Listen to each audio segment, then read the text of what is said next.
Now, moving on to electoral politics, there's a bill which has been put forward by Kenneth Baker in the House of Lords to try and answer the West Lothian question, and basically he's saying that on matters that affect England, Scottish MPs who can't determine those matters in their own constituencies because of the Scottish Parliament should have their votes taken away. Do you support that idea?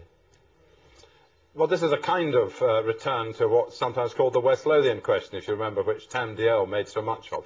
Can I say this? I think it's always dangerous to start making single changes to constitutional arrangements.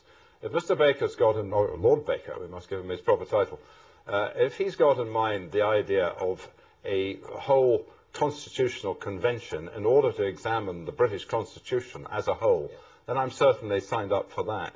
But I don't think it makes sense to start making particular changes, because quite often what happens is if you make a particular change, it has unforeseen consequences elsewhere in the Constitution. I'm up for constitutional change. I think, for example, the continuing position of the House of Lords is totally anomalous. No, I was interested in the Scottish matter because you, of course, are a Scottish MP. I understand that. And the potential is, for example, take the education debate, that you and a gang of Scottish Labour MPs could actually defeat Mr. Blair's plans for education in British schools. I just wonder whether you think that's legitimate or not. Well, I'm not sure I'm too impressed with the use of the word gang, because all of the Scottish MPs I know take these matters extremely seriously.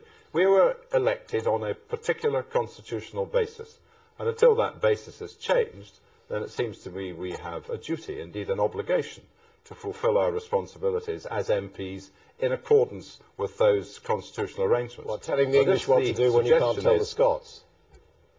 But if the suggestion is that we should have a wholesale constitutional review in which the role of Scottish MPs at Westminster is part of that review, I'm certainly signed up for that, but I'm not signed up for making piecemeal changes to the Constitution. Finally, I do want to ask you, in your former responsibility of foreign affairs, on rendition. We've had a great